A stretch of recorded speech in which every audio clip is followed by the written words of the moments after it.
you have 7. And And then Faithy, you have 5. 7 plus 5. equals 12. All right, you got them. Good job, girls.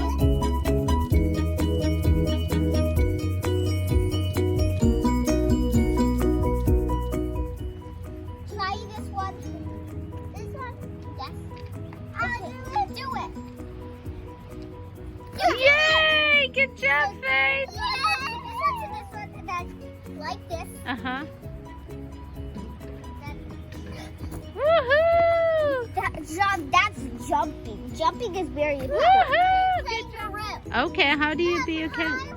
Whoa. That's a kangaroo. You want to try that one, Faith, now? It's a very high. I know. I think you could do it. Like a kangaroo. Wait, that's that low house.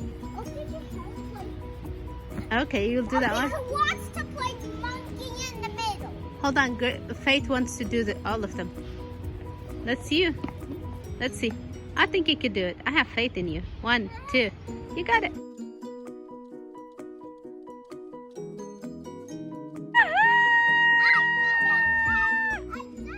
She did it. Grace, you didn't see it. Look. Look, Grace. Look. Woohoo! Yeah! Good job. Up in the sky. Okay, Grace, let's do you. Come on. And it's up. Woohoo!